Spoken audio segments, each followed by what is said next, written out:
आप सोच सकते हैं कि नेपाल के पास नवीनतम हथियार और परमाणु बम नहीं है, और हां, यह सच है, लेकिन क्या आप जानते हैं कि नेपाल भारत, चीन और अन्य परमाणु शक्ति संपन्न देशों की तरह कोई हथियार क्यों नहीं बनाता है? ठीक है, इस वीडियो में हम इस पर संक्षेप में बात करेंगे, लेकिन हमेशा की तरह वीडियो शुरू करने से पहले कृपया हमारे चैनल को लाइक और सब्सक्राइब करें। ठीक है, आज का वीडियो शुरू करते हैं। चूंकि वैश्विक मंच पर हथियार बनाने की होड़ जारी है, नेपाल की उन्हें बनाने की क्षमता न्यूनतम बनी हुई है। 10 से भी कम देशों द्वारा परमाणु हथियार बनाने के कारण नेपाल द्वारा अपने सीमित वित्तीय और तकनीकी संसाधनों के साथ निकट भविष्य में इसका उत्पादन करने की संभावना न के बराबर है। दरअसल देश बड़े पैमाने पर सरीन या मस्टर्ड गैस का उत्पादन नहीं करता है। यहां तक कि माओवादी विद्रोह के दौरान इस्तेमाल की जाने वाली साधारण राइफलें और हमलावर हथियार भी आयात किए गए थे। जैविक हथियार बनाने के लिए देश को विदेशी देशों से भारी मदद की जरूरत होगी और इसका कोई मतलब नहीं है। लेकिन क्या हमें वास्तव में हथियार बनाने की जरूरत है, भले ही हम ऐसा कर सकें? उत्तर है नहीं। हमारे निकटवर्ती पड़ोसी भारत और चीन अत्यधिक बेहतर विनिर्माण वाले परमाणु राष्ट्र हैं और हथियार का उत्पादन कर सकते हैं। संघर्ष की स्थिति में हम कभी भी उनका मुकाबला नहीं कर पाएंगे जब तक हम ऐसी परमाणु क्षमता विकसित नहीं कर लेते जो निवारक के रूप में काम करे। अन्य सभी क्षमताएं निरर्थक हो सकती हैं। इसलिए हमारा सबसे अच्छा दांव वैश्विक हथियार नियंत्रण पर है। नेपाल ने लगातार वैश्विक शांति और गुटनिरपेक्षता की वकालत की है। गुटनिरपेक्षता के प्रति प्रतिबद्धता का इतिहास 1975 का है, जब राजा बीरेंद्र ने नेपाल को शांति क्षेत्र के रूप में प्रस्तावित किया था। हालांकि यह प्रस्ताव आज अपना सार खो चुका है, लेकिन यह नेपाल को पड़ोसी देशों के आक्रमण या हस्तक्षेप से बचाने के लिए एक रणनीतिक कदम था। हालांकि शीत युद्ध के दौरान और उसके बाद हथियारों की होड़ हुई, हथियारों को नियंत्रित करने की परंपराएं समय के साथ आगे बढ़ी हैं। शीत युद्ध के विरोधियों संयुक्त राज्य अमेरिका, सोवियत संघ और यूनाइटेड किंगडम ने युद्ध के चरम पर एक जैविक हथियार सम्मेलन पर बातचीत की। कन्वेंशन, जो रोगजनकों और विषाक्त पदार्थों सहित सभी जैविक हथियारों के भंडारण, हस्तांतरण और उपयोग पर प्रतिबंध लगाता है, पर अब तक 185 राज्यों द्वारा हस्ताक्षर किए गए हैं। हालांकि अनुपालन व्यवस्था की कमी के कारण इसका कार्यान्वयन चुनौतीपूर्ण बना हुआ है। सोवियत संघ के पतन के बाद यह पता चला कि सम्मेलन पर हस्ताक्षर करने के बावजूद सोवियत संघ के पास शीत युद्ध के दौरान एक सक्रिय जैविक हथियार विकास कार्यक्रम था। इसी प्रकार सामूहिक विनाश के हथियारों से निपटने के लिए रासायनिक हथियार सम्मेलन, परमाणु अप्रसार संधि और व्यापक परीक्षण और प्रतिबंध संधि आवश्यक हैं।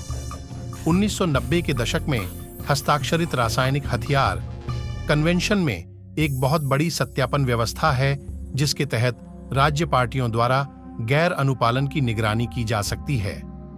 सरीन और मस्टर्ड गैस सहित रासायनिक हथियारों का युद्धों में बड़े पैमाने पर उपयोग किया गया और 10 लाख से अधिक लोगों की जान चली गई।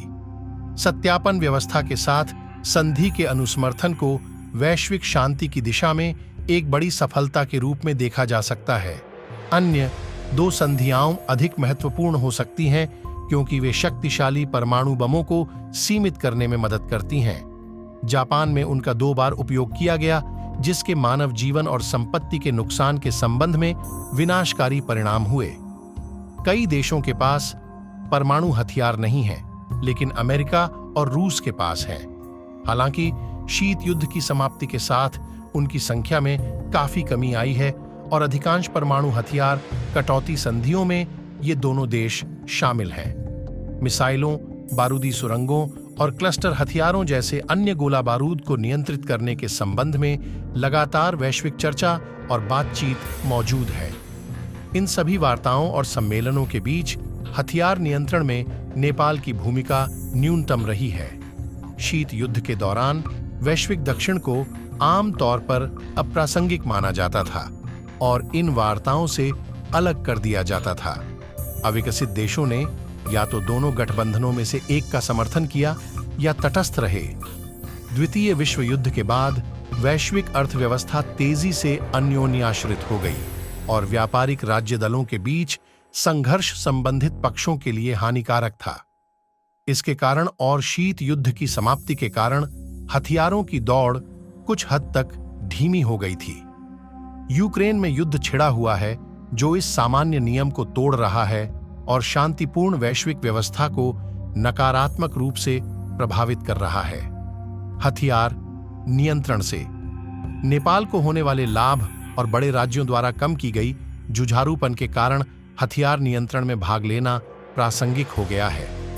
हालांकि नेपाल के राजनयिकों और विशेषज्ञों के बीच इन वैश्विक हथियार नियंत्रण व्यवस्थाओं के बारे में जागरूकता कम है। यही बात अंतर्राष्ट्रीय स्तर पर भी सच है, क्योंकि इन सम्मेलनों को समझने के लिए व्यक्ति को कूटनीति, अंतर्राष्ट्रीय संबंधों और विज्ञान में पारंगत होने की आवश्यकता है। निरस्त्रीकरण और हथियार नियंत्रण में वैश्विक दक्षिण को शामिल करने की एक सकारात्मक प्रवृत्ति शुरू हो गई है। जैविक हथियार सम्मेलन कार्यान्वयन इकाई वैश्विक दक्षिण से युवाओं की भर्ती करती है और हर साल कार्यशालाएं और सेमिनार आयोजित करती है। 28-30 अगस्त 2023 तक दक्षिण एशिया में जैविक हथियार सम्मेलन के कार्यान्वयन को बढ़ाने पर एक उप क्षेत्रीय कार्यशाला काठमांडू में हुई।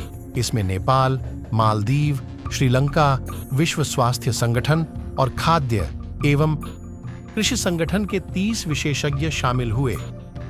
ऐसे कार्यक्रम जैव सुरक्षा और हथियार नियंत्रण में नेपाल की भागीदारी को बढ़ावा देने में मदद करते हैं। चूंकि नेपाल हथियारों की दौड़ में प्रतिस्पर्धा करने में सक्षम नहीं हो सकता है, इसलिए उसे हथियार नियंत्रण की वकालत और कूटनीति में भाग लेना चाहिए।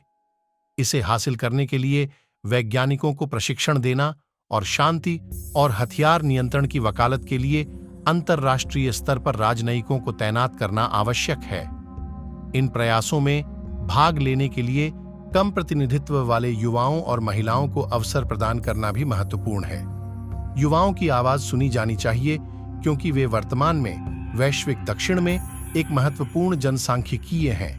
मैं उम्मीद करता हूँ आपको वीडियो अच्छा लगा होगा। अगर आपको वीडियो अच्छा लगा हो तो वीडियो को लाइक करना, नीचे कमेंट सेक्शन में कमेंट जरूर करना और अपने दोस्तों के साथ भी शेयर करना। और अभी तक हमारे चैनल को सब्सक्राइब नहीं किया है तो चैनल को भी सब्सक्राइब जरूर कर देना।